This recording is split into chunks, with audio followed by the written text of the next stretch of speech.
Good evening, everyone. Thank you all for coming. Got here between the thunderstorms, right? Yep. So the major one we had, and supposedly the major one we're going to have. So I'm going to go over this presentation in two sections. The first section is the technical end of it, which is actually the easiest of the two. The second section is the development of the video itself and how to do that. And then next Wednesday, we're doing a second course that's going to talk more about filming, how to use the camera, using gimbals, using some stuff like that, and also talking about the editing process. So this is part one actually it's a three-part, but the third part is optional. Okay, so the first thing people want to know is, what is a video? I mean, the definition of video is really simple. It is something that is capturing motion. And you've seen it all the time. You see it in dance, you'll see this in the film, you'll see this in documentaries. Anything that is moving is obviously better captured in video. Of course, it conveys the movement as well, right? And video is something that has been doing that extremely well for a very, very long time. As I mentioned, this is going to be workshop one, so this is really the basics of creating a video on a smartphone. And it doesn't matter if you have an Android system or an Apple system, right? Or if you have any other system. One of the things you may want to do, and you'll see this coming up, is if you don't want your camera or your phone rather to go on and off, because your phone has a certain set of time it stays open, right? If you have an iPhone and you want your phone to stay on for the entire hour and a half, the blue line tells you what to do. You go to your phone, your settings. Setting is your gear, and then go to display and brightness, and go to auto lock and say never, which will mean your video, your phone will remain on throughout this entire presentation. If you have an Android system, now Android system, and I hope you have one, right? Android systems vary by manufacturer, but it's almost the same setup. You go to settings, there's display, and they call it screen timeout. And the reason I mention this is because my phone is set normally to go off every 3 minutes. So if I'm not using it for 3 minutes, I have to put my password in, the whole deal. But if you want to get around that, that's how to do it for today. Okay? All right. So here's some basic things. I don't know how many of you have used your video system on your phone? One? You have? Okay. You mean okay. On the camera? Yeah, on the camera. Yeah. Okay. Yeah. So a lot of people are overwhelmed by it because there's all these terms that no one knows what they mean. They have, like I said, right over here, FPS. They have 720 PHD. They have 4K at 2, whatever it is. If you just use your phone, your smartphone, as it comes out of the box, you're going to create very fine quality video productions. All of these other things that are there are for really later on in your video career, because what they do is they make you film better in many ways, but by the same token, it's something you don't necessarily need to do. Now, Apple, when they create their phone, their commercials, they back them up with iPads and iPhones, and they use a thing called 5K, which is huge amount of data. You're not going to need that right now, particularly when you're using it on the internet. So if someone tells you you need to know about all these different things, you don't, right? And when you get comfortable with using the base systems, then by all means you may want to go into this, right? And we're going to go through the three main base systems of video with smartphone filmmaking in a moment, right? But just to give you an idea, these are on all of your phones. So they're in the same place on Apple phones. They're in a slightly different place on Androids or non-Apple phones. And using this, you could literally change all the settings in your phone. You can make your phone or your iPad or your tablet into a very high professional quality system. But quite honestly, you don't really need it right now. Okay? All right. So there are three main video options on all your phones. And I'm going to go through each of those options, and I'll explain how to use them. And what I'm going to do is, I told Mary I will send her a PDF of this presentation. And if you want a copy of that presentation, just go to Mary, send an email, and she'll send you a PDF copy. All right? So what's the first one? So time-lapse. So if you have your phone in your hand, right? Here's my phone, right? And I swipe it up and I go to my camera, and I've got my camera set up. if it's an iPhone, along the bottom of the viewing area, there's a series of different options. Time-lapse, SloMo, video, and so on, right? Then you get into still. If you're on an Android, it's a little bit different. There may be a video section, okay? So for example, if you go to your iPhone and you go to if you go to the bottom and you slide along the bottom, and I'll help you with all this if you want, you'll see there's this thing called time-lapse, right? And what time-lapse is, time-lapse takes something that takes very, very long time to see and compresses it down to very short. So a lot of times people use time-lapse to do sunrises or sunsets, or they use it to take an event that is 10 minutes and can compress it down to maybe a minute or two. Now, you have the ability in your phones to change that length, that recording length and the reproduction length, but again, you don't necessarily need to do that right now. So if you shoot something that's roughly 30 minutes, it's going to get compressed down roughly to about 3 minutes. But you have the ability to change that.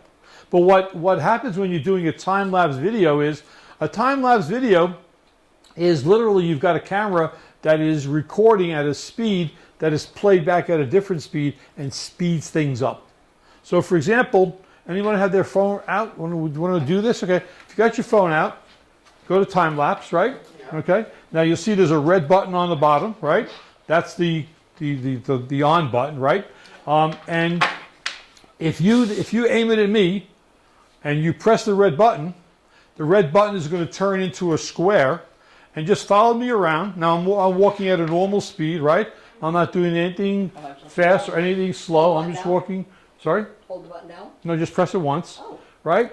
And now when I get back over here, press the button again so the square goes to a round button again, right? And in the lower left-hand side of the screen, you'll see there's a little thumbnail window of the last image you've taken. Oh, yes. Let's see. Sorry, we have one bar here. Sorry? Oh, you did it already. Yeah, okay. So now, if you hit the thumbnail in the lower part, the lower left-hand part of the screen, you're going to see the image appear on the main screen, and there should be a white arrow, depending on which phone you have. And if it is, you press that white arrow, and what's going to happen is the first maybe second and a half is going to be normal speed, but after that, what's going to happen is I'm going to speed it up. What white arrow? I know if I push this. Yeah, right there. So there you go. See that? So yours automatically loads. Okay. Okay? There you go. So you got that arrow? There you go, right? So you saw, I actually walked for 7 seconds. And what did it go down to? About a second? Yes. Right? And again, you have the ability to control that. And again, you don't need to control it at this stage of the game, because what you're doing is you're making a basic video. So time-lapse takes things that are very, very long and compresses down to very, very short. Now, the problem is it looks very, very, sort of almost like a comic, right? Because everybody's jumping around and, but there are situations that you can use that for. For example, if you ever see a horse run and you want to see a really cool shot of a horse, do a time lapse. You'll see a horse run over a fairly long period of time, get compressed. You'll see things you've never seen before. So using time lapse, people jumping into pools, playing baseball, riding bikes, it speeds and it makes that very long concept into something very short. I use this a lot because I do a lot of sunset photography or sunrise. So I will literally set this up for a 10-minute run, and I will literally watch the sunset for 10 or 20 minutes, and I play it back within a minute. And again, it's just an effect, right? And it's something that I would not recommend you make an entire video of, but it is not a bad tool to use to be part of your video, right? So I have a client in Sheffield. She makes very expensive jewelry. It could take her 8 hours to make a single earring. So she has she has 2 iPhones. One iPhone well, she has 3, but one iPhone is permanently set on time lapse, and one is set on SloMo. Because people say, well, why am I spending so much money to buy a set of earrings? And she shows you it takes her about 8 hours to make an earring. One earring, not 2, one earring. So she could compress that 8 hours into about 3 minutes. And you could see the work. And then if someone says, well, I want more detail, she shows them the SloMo of how she literally carves, in this case, the leaves out of gold. So there's a purpose for it, but it's not a very difficult tool to use, right? So SloMo, I left this open for you here, is that if you go to that video, that link, you'll see it's a YouTube video, and again, you can get a copy of this, or you can use your phone and take a picture of that if you want. That's a good idea. But YouTube, I found this video. It's really a basic video. It works quite well. So if you want to do that. But basically, what you do is to get to time lapse is you open your camera.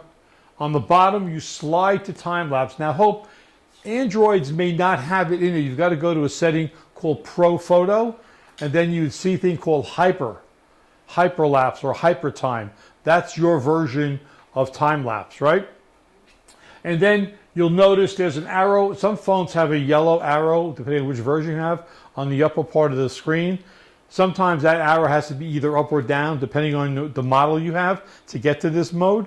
But again, you have to just play with that. One of the other advantages of this whole system is you have the ability to use your fingers as a zoom, right? So if you, for example, put your fingers on your screen and you spread them, if you have them wide and you spread them up or down, what ends up happening is you're zooming in and you're zooming out. So you could do a very, very capable zoom. There you go. You could do a very, very capable zoom just by using your fingers zooming in or zooming out. Now, some of you may have on the bottom of the screen a couple of numbers like 0.5, 1x, or 2.5, right? These are actually presets. These are what cinematographers use to go from a wide angle shot of the entire table to a close-up shot to an extreme close-up shot. So you have that ability to either zoom in or out with your fingers, or you can use presets using what's on your camera. And what I'll do is at the end of this, I will go with each one if you like, and I'll just go over each of these different techniques. All right? Okay? So a lot of people use this for selfie options. They have the camera facing themselves, or the camera this way facing themselves, and they're doing something silly. I don't do it anymore, but I have a friend of mine whose wife sends everything out that she eats in fast, in time lapse. And after the first couple of days of seeing that, enough is enough. But she has a selfie, she puts it on a table, and she eats all her meals, and she photographs them in time lapse. You know, people like that. So, what? Interesting. Yeah, well, maybe. So anyway, so time lapse is when you have something that you want that is elongated and you want to compress it down. All right. And again, it's a creative tool. When you get into, after you've been playing around with this for a while, you'll be able to change the playback speed to make it a little bit more graceful, because it is a little bit cut, right? It's a little bit jumpy, but it's a very, very popular tool. Okay. The next one is the opposite. It's called SloMo. And again, Hope, you're going to have to find it on yours. It's probably in the Pro. Okay, yeah, all right. So what happens is, same thing. Open up your camera. You'll see on the bottom there's a thing called SloMo. On Apple phones, when the function is in yellow, it means it's active, right? So it's an active function. Again, you may have an arrow button on the top of the screen where you may or may not need to move it up or down, depending on what version you have. There you go. Excellent. Good. Okay. And you've got the same type of controls that you had in the time lapse. Your fingers rather can zoom in and zoom out, right? On some of the older phones, I think maybe yours is an 8, right? On some of the older phones, if you plug in the headset, the volume control does a zoom. All right. Not on these phones, not on the new ones. So this does the opposite. So Mary, if you want to put that light on again. So go. Yep. What is that instead of the headphones? You what? If you plug your headphones in, the volume control on some of the older phones is a zoom control as well. Oh, okay. So instead of you using your fingers, you could actually. I never used it for so many. Use it for anything. You could do well. People use it for a lot of these, but in the older phones, I think they stopped at the 7, Okay. maybe the 8. The headsets were used for a lot of other things besides just the headsets. Okay. So if you're on SloMo, right? You're all on SloMo? Yep. Aim at me. You're going to see on the bottom, you got the red circle. Press it. It's going to turn to a red square, right? And now follow me around. Now, with SloMo, you've got to be prepared, and this is important. The first couple of seconds are in normal speed, and there is no sound in either SloMo or in time lapse. So you're going to see me talking, but you're not going to hear me talking, right? So when I'm done, why don't you now shut that off, okay? And if you press the little square in the lower left-hand side, the thumbnail, you're going to see the first second, second and a half. There you go, fantastic. The first second or second and a half, you're going to see it normal speed, and then all of a sudden I'm going to slow down, right?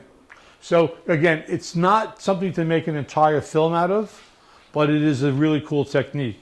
So oftentimes, matter of fact, I did a project up in Pittsfield about a bridge being repaired. And we set up cameras on time-lapse. So we literally had the cameras running for very, very long periods of time, which compressed about 30 days of work into about an hour and a half. And then when they were actually doing physical areas, we did SloMo so you could physically see what they were doing. So these are two very, very basic techniques that can be added to any film. You got it. You got it. I'm going to have you up here. I want to sit down. You It's gonna be a problem. can It gets teach older. that course, huh? So, two techniques, right? You could do that. And you could run these for as long as you want. The only thing that's going to run out is your battery, which I'm going to talk about at the end of the presentation. So, we okay with time-lapse and slow-mo? Right? Okay. So, Mary, yes? You mentioned before that we could change the settings so that it doesn't go to sleep on you for an hour and a half. Yeah. Or so much. Well, that must use your battery too when you do that. So if you're using video, as long as you're focusing on, as long as you're using your video, your camera is going to stay on. It's in a situation like this where you may not touch your screen for a couple of minutes and it goes off and you don't have to put your password in, whatever else. But these phones have become extremely efficient with batteries. As I said, I did this trip. It was 4 days on a sailboat and I was using, my battery at the end of every day was still probably 15% left. So, and I'll show you what I use to keep my batteries charged, right? Okay. Will it work on mine? Mine's dead after 2 hours. Well, so yours is the 8. 7 or 8. so- I don't so- know, 7 or 8. Apple had a problem with 6, 7s, and 8s. The batteries were faulty. They had a very, very short period of time where if you called them, they would give you they would actually put a new battery in. But that's once these. Also, try not to keep your phone charged up all the time. It is better to let your phone dry down to like 10 or when it gets red than to charge it the minute you think I it's usually like. do that. Yeah, you shouldn't. You should. No, I mean, I usually wait until it's almost dead. You should let it go as long as you possibly can, and then let it recharge. Because on the old phones, it actually caused battery degeneration. Okay. All right. You can shut those lights off. So you've got you've got the 2, and then the third one. Got a fly on there. Is the regular video mode. Now, many of you don't remember that we used to carry around on our shoulders very, very heavy and very expensive video cameras, sort of what Rich is using today, right? But now, if you go to your phone and you just slide over to the video mode, you have literally a video camera that is. I'm not saying it's as good as Rich's video camera, but for what you're going to use it for, it is going to be fantastic. And all of the same functions work. So I'm going to, you put that light back on again, Mary? I'm going to put my video on right now. So I'm like, scanning around. If you put your video on and watch me, you'll notice a couple of things. So you press the red circle, it becomes a red square. You notice on top, there's a bunch of little numbers, those are called time codes. Time codes are used to edit. So you say, well, I like this number to this number, you could pull it out and edit. But what you have here now is you have literally an incredibly well-designed and high-quality video camera. It works the same way. I could zoom in and I could zoom out with my fingers, or I could take some of the selects and I could zoom in and zoom out with the selects. I have all these capabilities. I also have the capability, if I wanted to, if I put my finger on, very good, if I put my finger on the screen and hold it on there for 3 seconds, you're going to get a yellow square, right? With a Android, it might be blue, right? So hold your finger on for 3 seconds. What you're going to see is on the upper top part of the screen, you're going to see a thing that says AE and AF lock, right? What you've just done is you've locked the focus point on wherever your finger was. And you've locked the exposure. Now, when you have the square there, you'll notice next to the square, there's a little sun, right?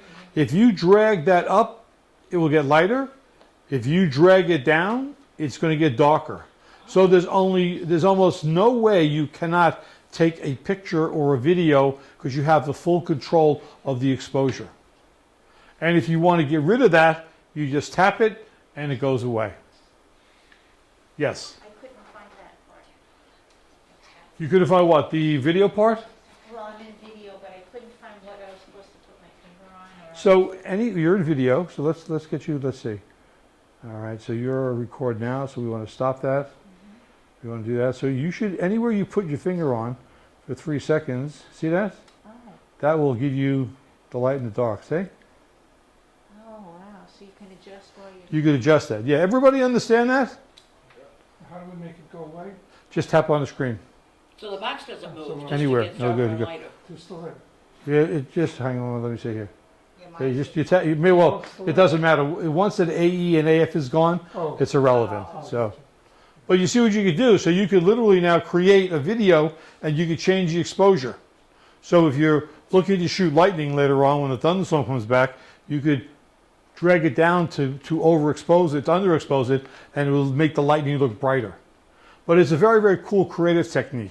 You could start, if you're doing shots in theaters, which is technically illegal, but if you're doing shots in theaters, you're seeing dance, you're seeing some sort of on-stage venue, you could adjust the exposure so that it will be adapted to the lighting that's there. Now the cameras also, they automatically adapt to the lighting anyway, but sometimes you may want a special effect, and that's the way to do it. So if you look at those 3 functions, if you look at the fact that you have a traditional video capability, you have the ability to slow something up, the ability to extend it using time-lapse, you have 3 really cool techniques, right? If you link them to the fact that you could zoom in and zoom out as you wish, you also can adjust the exposure as you want. You could create, just with this one little tool, you could create a pretty inventive video. And SloMo, last week I was telling Mary I did a favor for a friend.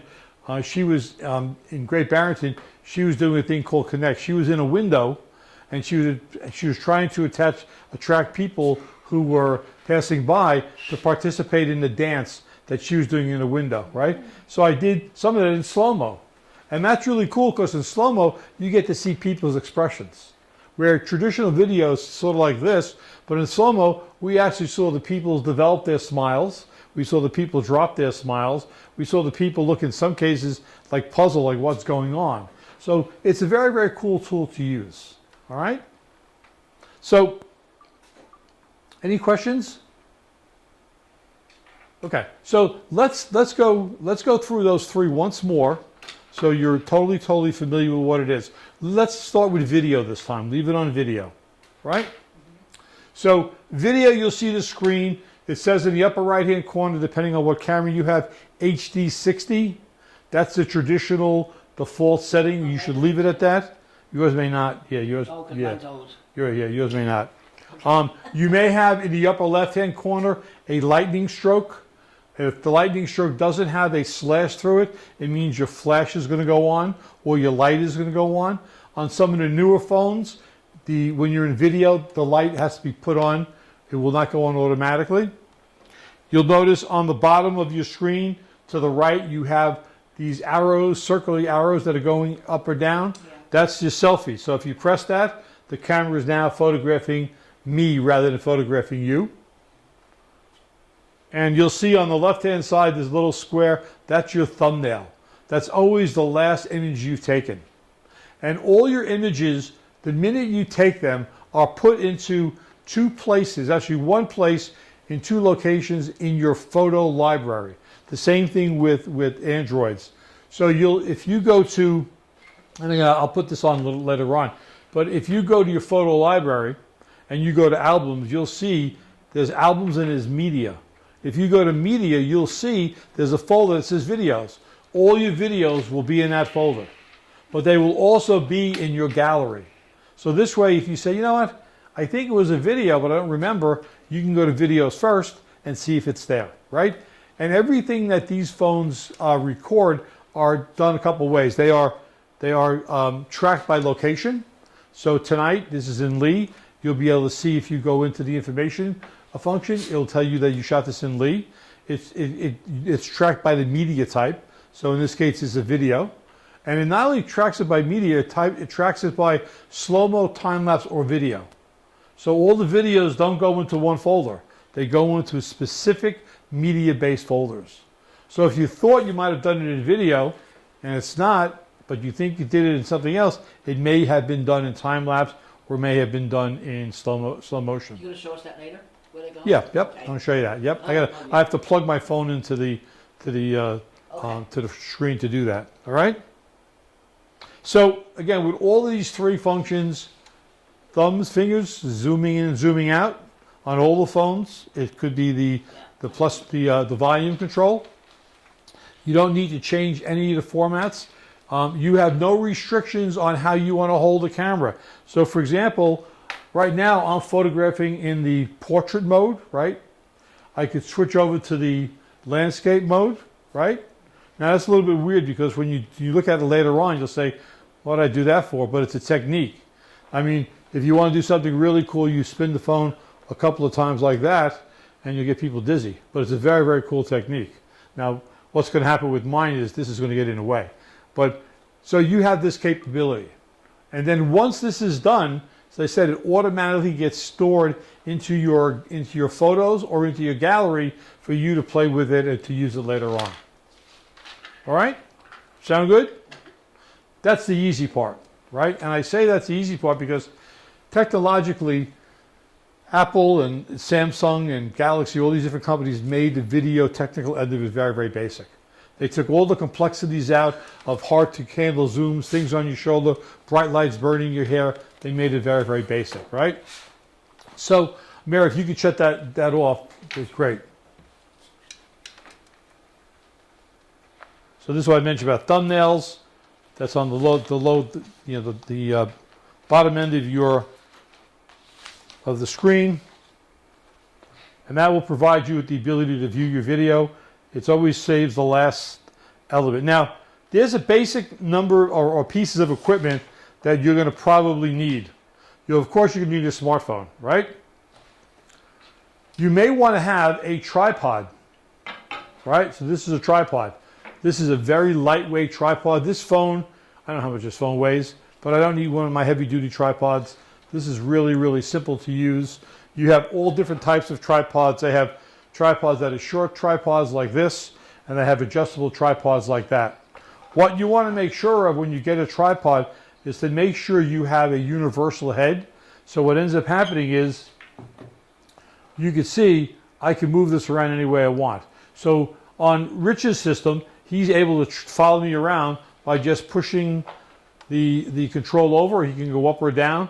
That's what you really want to do with this. You want to do with that. Now, if you have a newer phone, the newer phones are magnetic. So it just hooks on like that. Without buying a thing like this? Is that a magnetic or is that a holder? It's a magnetic for my camera. Well, okay. So you have to get that in the back of it? Well, this is a tripod adapter. Okay. So when you buy a tripod, the tripod doesn't come with a smartphone adapter with it. I don't have that on mine. Yeah, you have to buy that separately, right? Okay. So I have a magnetic one because the new phones are magnetic, right? So I can just clip mine onto there and like that and lock it in. That one is going to be magnetic already? Yeah, yeah. All the new ones are it's called magnetic safe. The other option is you can get an adjustable one where you slide the phone in and you tighten it to make it work, right? So this is really where the future of all phones are going. Most of these phones can also charge without being plugged in. They charge through the magnetic device. But you're going to need to have something like that because one of the drawbacks of most videos is that they're shaky, right? So people start to shake them, they start to drop them, they go on too long, whatever it may be. This gives you a little bit of a greater level of professionalism, right? But you want to make sure that it has what they call a universal head. So you can literally do anything you want to do with photographing it. Because the last thing you want to do is have all your shots in the same proportion and the same dimension. And these things are this is not terribly expensive. This is a Manfrotto tripod that might have cost $60. So I mean, it's a very, very lightweight, but it's perfect for a smartphone. You can leave that lights on for a while. The other thing that you want to do is you want to have, like I said, the tripod mount. I don't know of any tripods that are sold with phone mounts. The phone mounts are in addition to that. And this company, Manfrotto, Manfrotto, Manfrotto, and we can copy this down later. Manfrotto makes a series of tripods and phone mounts for almost every phone made. And because I'm using this Moment magnetic device, I just screwed it on. But I had been using this device for a long time, right? Okay. Some of the other things that you might need is a microphone. Now, you'll notice I have a lapel mic, right? So even though these phones have most phones have a fairly nice sounding mic, the minute we are more than 6 or 7 feet away from that, it becomes a problem. It starts to pick up all the sounds around you. There's sort of a distance and a delay. So I use this one. This is called a Saramonic. It's not the most expensive. It's not the cheapest. But this allows me to put a lapel mic on my speaker, and my speaker could be as far as 60 feet away. So I could literally run this. It's wireless. So I plug this into my phone. I have my headset on, like Rich has his headset on. I can hear what's going on, and my subject, my narrator, my guest, my announcer could be anywhere around, as long as they're less than 60 feet, away from me. I'll get a really perfect sound, and then I'm going to eliminate all of the background noise. And you can get this to the point where you could actually get multiple channels. You could have 5 or 6 people on stage with all different mics, and they're all coming through separate channels. So it's not going to sound like everyone's screaming on the phone, right?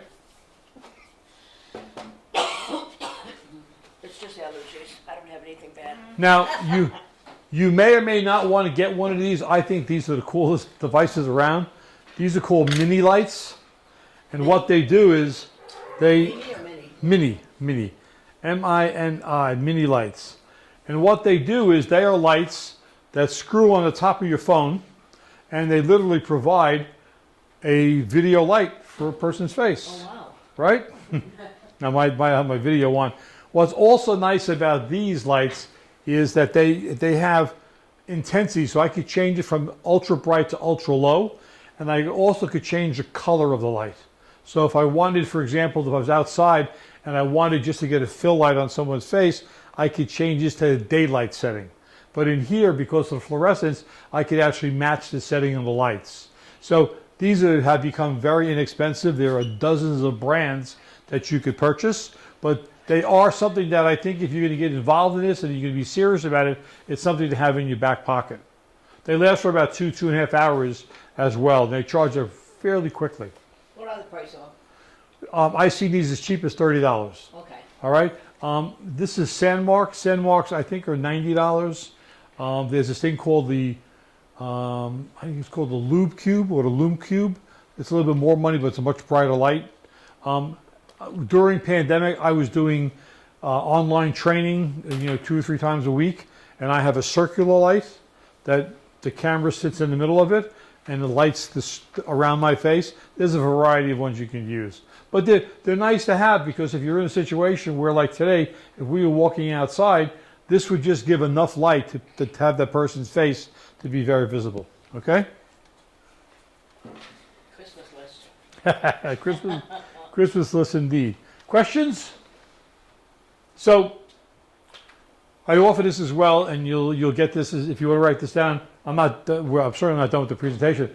But if you've got any questions later on, you can email me or call me, and I'll gladly provide you with an answer as soon as I can, right? And again, if you want a copy of the presentation, Mary will have those to you as well. So you can put that light back on for a second, Mary.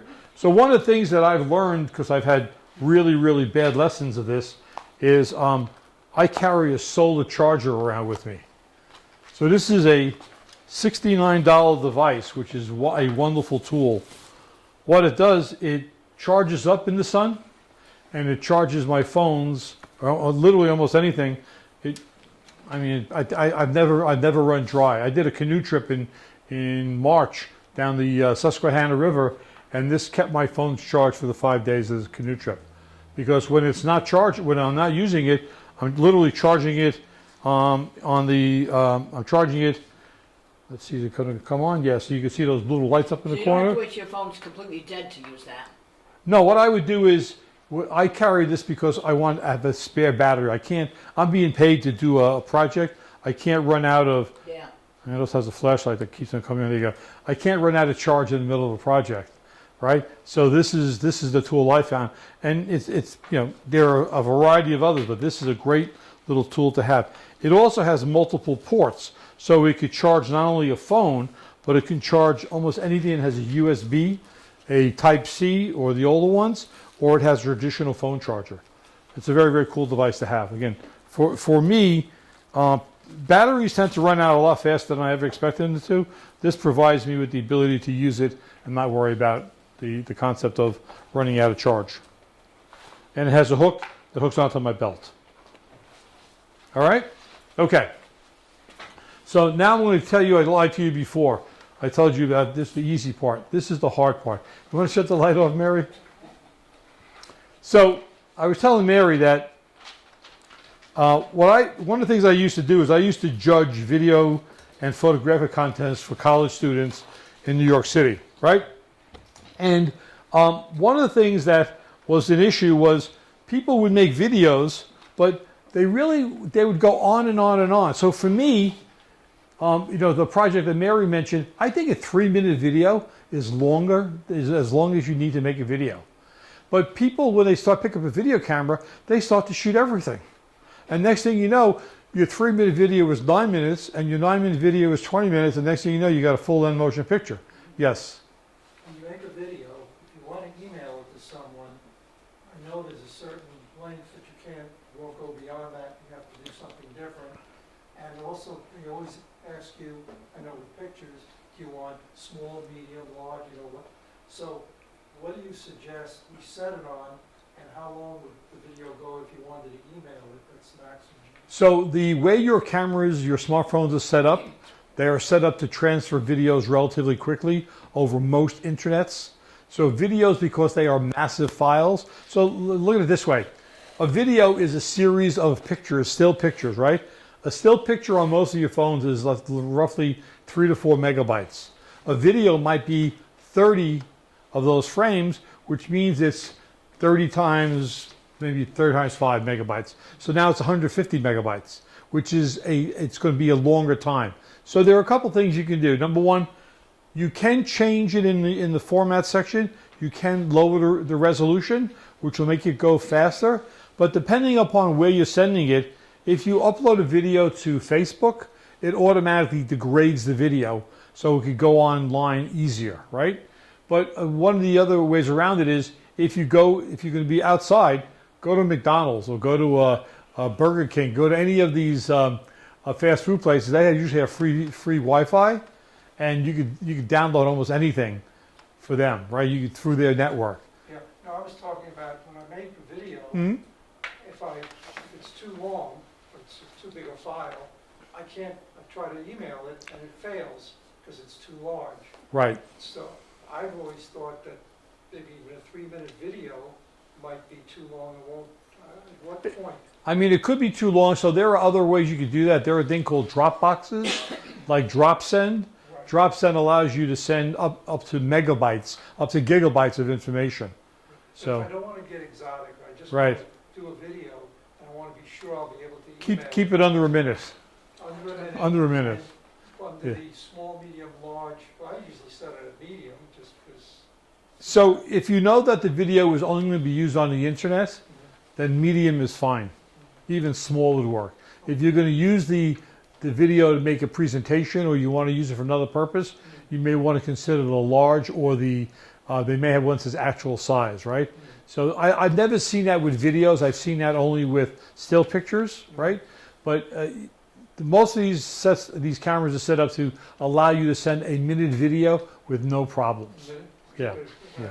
3 minutes is the rule of thumb, because when YouTube initially came out, they only would accept nothing longer than a 3-minute video. And when you're uploading to certain situations, they downgrade the video, so that minute might become a minute and a half. So, okay? Thank you. Okay. But the key to this whole thing is making the video is one thing, but you have to understand the key to that is who your audience is. So anybody plan on making any videos? Anybody want? Anyone planning on making any videos? I mean, you're here for a reason, right? Yeah, So, like, what are you going to make a video of? I like sunsets. Sunsets, But maybe okay. Maybe my grandson and a dog. Okay, all right. So that's going to be a family video, Yeah. right? Okay. You going to make a video? He is, right? Yeah. What are you going to make a video of? Might as well make a video of my dog. Of your dog. Okay, how about you? Another recipe. Recipes? Yeah. Cooking, very good. Hope? This is full of recipes. I don't know. I'll try and get an idea. Okay. How about you two guys? The grandkids are coming, so. Okay, all right. So, most of you, except you're making recipes, right? There's a commercial part of that, You're right? making a video of yourself cooking? No, it's for other thing. Yeah. But the point I'm making is most of your videos are family-based videos, right? Yeah. Family-based videos are usually very loosely structured. But if you think about that, you may want to think you do your dog or your dog and your kids and your dog. You may want to think about what that you want to see beforehand and create something called a creative brief. And a creative brief, it's not a lengthy document. It basically says, I want to create a video of some of my recipes, and I'm going to go through the process, and I want to keep it under a certain amount of time, and I want to have a couple different shots. It's just like putting the idea on paper. Because now you have a start and a finish. Because it's one of the things that happens with videos, and your videos will get rejected out of contest if they go on endlessly. So if you're creating a video about your dog, what does your dog do that's really cool, right? Does your dog jump on bed in the morning? Can you, for example, do a day in the life of your dog? So instead of just going out and shooting your dog for 8 hours or your grandchildren for 8 hours, what are they doing that's unique and create a short reel, a specialty reel? But you need to go into video with that thought in mind. And after viewing hundreds of student videos, most of them don't have scripts and some do. The ones with a script, which we're going to get into next, is really the better way to go. And the script is, I'll get into the points, but the script is basically based on an outline. Just like when I prepared this presentation, I said, okay, look, I want to go over the technical part of it first. I want to go into the creative part of it second. I want to go into the script third, because I know next week we're going to do more of the technical stuff. And that's my outline. And you should do that with literally everything you do, whether you physically write it down or mentally keep it in your head. You'll see your videos will be much better. Because people tend to have a problem with, they put a video on and they let it run and run and run and run and run. And then they say, oh good, I'm going to send this. As a matter of fact, I was working with a friend yesterday who had a picture of his daughter playing soccer, a video of his daughter playing soccer. And she said, thanks Dad, I didn't need to see me standing in front of the goal for 40 minutes doing anything. All I wanted was a shot of me catching the one thing that, stopping the goal. So that's the audience. The audience was his daughter, Kayla, and Kayla said, all I wanted was to see myself catching the goal, stopping the goal. What do they call stopping a goal in soccer, right? But, this is Dad. He went and he photographed 40 minutes of video. But he didn't miss a shot. Well, It's somewhere I in know, there. but think about this. We know that when a ball is making its way down to the other side, that there's an opportunity, right? Yeah. Then you get ready, right? You pre-zoom it, and then as the ball is getting ready and more closer, you're ready, and maybe you shoot it, but you're shooting maybe a minute rather than 40 minutes.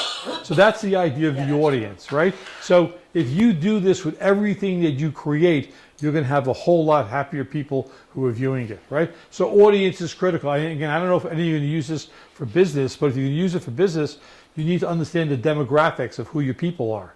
So are you selling, like this woman that I work with who sells jewelry, she knew that the people were complaining about the price of jewelry. So we came up with a solution, and the solution was show them how long it takes. But no one's going to sit around and watch you carve an earring for 8 hours. So we did it with Timelapse, and we took certain parts where she did a lot of work in SloMo. So now on her website, there's literally these videos you could download. So this is the idea. You want to start with something that's targeted to who you're going to, right? And maybe it sounds a little bit maybe more professional than you want to be, but that's going to separate your videos from everybody else. All right?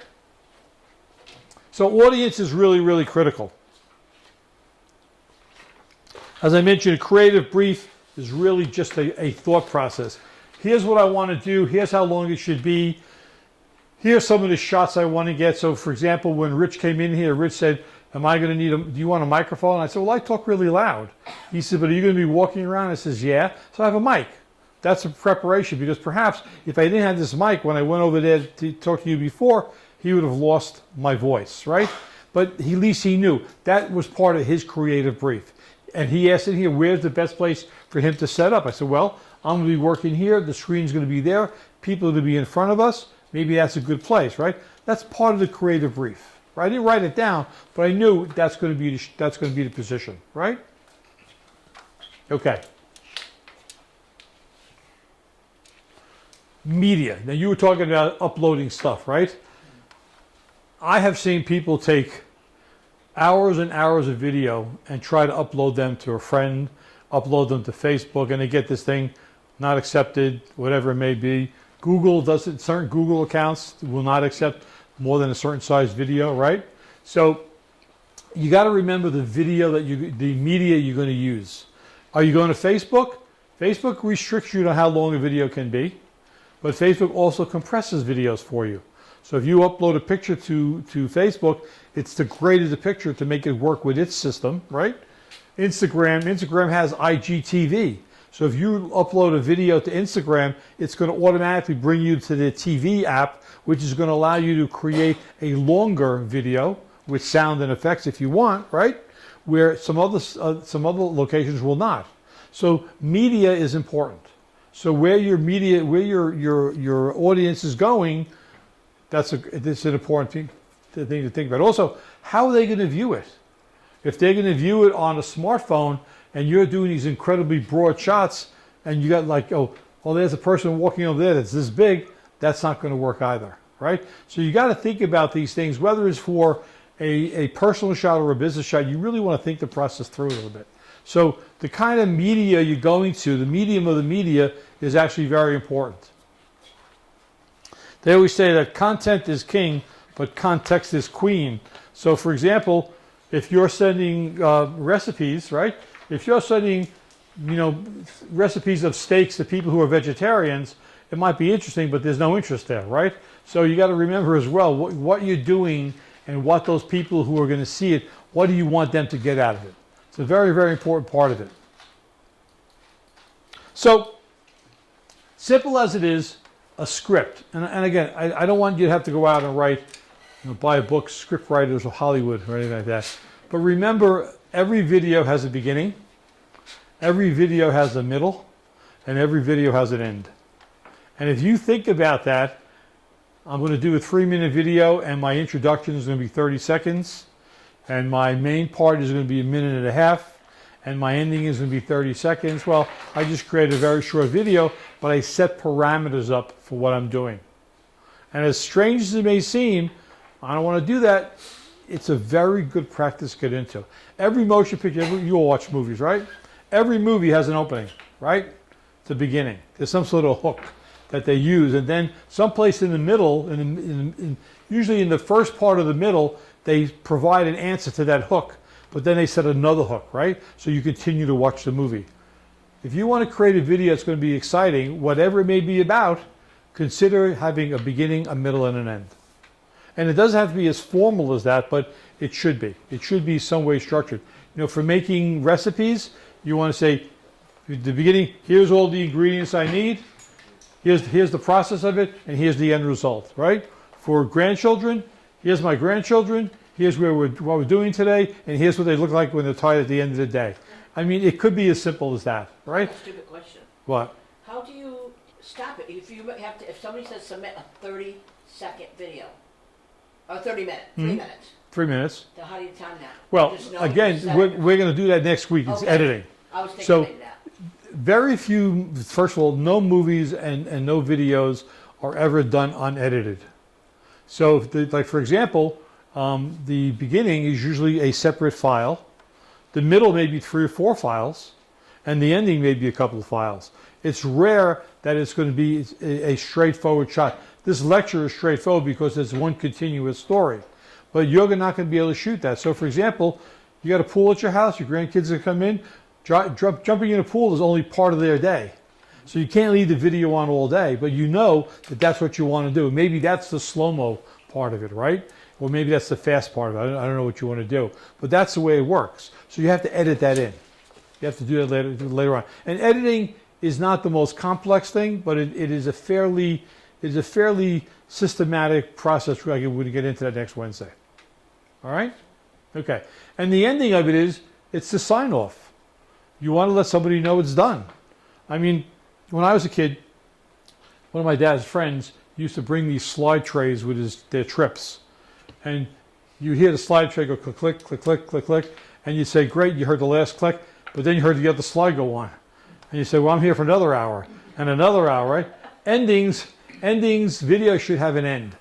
And it could be simple as people waving goodbye, doors closing. It could be the final meal coming out. It could be the dog running into the house, whatever it may be. But you want to think about that. Because again, remember, you know what you did, but the people who are viewing it are interpreting what you did, and they may interpret it differently unless it's very, very specifically defined.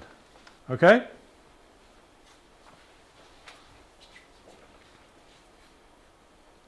So I mentioned script, right? So here are some components. You can leave the light on for this one. I'm going to go over a couple of things. So what did I do with the script? The script. Okay. So all a video script is a document. It's a story. And it's a narrative if you want to get into it. I'm going to do a shot of my kids and my dog. What do I want to do? I want to do it 60% kids, 40% dog. How do I want to do it? I want to do shots in the yard. I want to do shots in the house. I want to do shots with them both playing together. These are ideas. This is called a shot list. You're making a video script that has the narrative and the shot list. And again, it may sound silly, but you're going to see a dramatic increase in the success of your videos. So now you know I want to get some shots of my kids coming in with the dog. There's my beginning. I wanted them playing around, doing all these different things, close-ups, short shots. I want to do zooms. I want to do slow-mo. I want to do time lapse. That's my middle. And at the end of the day, when the dog is exhausted and the kids are running around the house trying to get to sleep as well, that's your ending. That's how a script is structured. It's structured to the point where it says things like this. It says, a script or an outline should contain scene descriptions. So again, with cooking, it's really simple. You have different steps, right? You know what those steps are going to be. You want to make a list before that so that you make sure you're doing all of those steps. Oftentimes, videos are incomplete because they miss a step. I've seen family videos where the person who was being celebrated was never in the video. I mean, I saw a video, it was a person's birthday, and the birthday person was never in it. They were just videotaping everybody else, phoning around. They got the cake, they got this, and no one ever got the birthday girl. And I said to them, they said it was really great, but whose birthday was it? They go, what do you mean? I said, well, make a note. So that's the kind of thing you want to do. So again, getting a little bit crazy here, but dialogue, more for what the cooking would be. You don't want people to ad-lib. Well, you want people to ad-lib in personal videos because that's part of the process. You know, the kids running around, playing with the dog, you don't want them to have a script. But if you're thinking about something beyond that, you may want to get certain dialogue in there. Like, happy birthday, this woman's name was Amy. Happy birthday, Amy. It was never mentioned. You know, it's like, okay, you spent an hour and a half on this thing. Whose birthday was it, right? These are the kind of things you got to remember. You got to put in there, no matter what the script may be. The biggest thing is post-production.